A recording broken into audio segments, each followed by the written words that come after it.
नमस्कार, प्रणाम, आदाब। मैं राणा रंजीत सिंह 21 ढाका विधानसभा से एआईएमआईएम के प्रत्याशी के रूप में 14 अक्टूबर को रोज मंगलवार अपना नॉमिनेशन देने जा रहा हूं।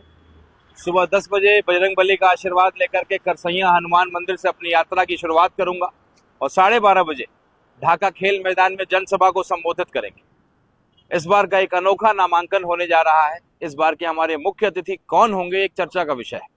तो मैं आपको बताना चाहूंगा कि हम इस बार के हमारे मुख्य अतिथि वो होंगे जो ढाका विधानसभा में प्रशासन के द्वारा, यहाँ के नेताओं के द्वारा, यहाँ के नाकामयाब अफसरों के द्वारा प्रताड़ित लोग हैं, वो हमारे मुख्य अतिथि होंगे।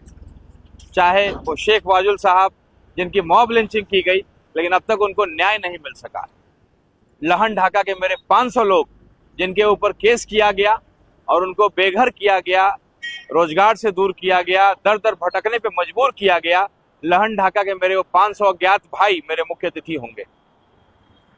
जो प्रशासनिक घूसखोरी, एफआईआर कराने गए आपसे घूस मांगा जाता है, पासपोर्ट वेरिफिकेशन कराने जाइए घूस मांगा जाता है, जमीन म्यूटेशन कराने जाइए आपसे घूस मांगा जाता है, जमीन रजिस्ट्री कराने जाइए आपसे घूस मांगा जाता है, भारतमाला जो आपके करोड़ों के जमीन को आपके कौड़ी के दाम पे आपसे लिया जाता है, वो हमारे मुख्य अतिथि होंगे। आपके जमीन को ले लिया गया लेकिन अब तक पैसे का भुगतान नहीं किया गया, वो मेरे मुख्य अतिथि होंगे। मेरे दलित भाई अनिल राम जी को दिन दहाड़े मार करके फेंक दिया जाता है, गोली मार करके, लेकिन अब तक कुछ इसमें एक्शन नहीं होता है, वो हमारे मुख्य अतिथि होंगे। और तमाम जो यहाँ की नाकामयाबियों को झेल रहे हैं, जिनके घर से नाली गुजर रहा है लेकिन पानी उसमें अटक जाता है, वो हमारे मुख्य अतिथि होंगे। हमारे किसान जिनको ब्लैक में 1200 रुपया में खाद को खरीदना पड़ता है, हमारा खाद जो है स्मगलिंग होकर के नेपाल चला जाता है, वो हमारे मुख्य अतिथि होंगे।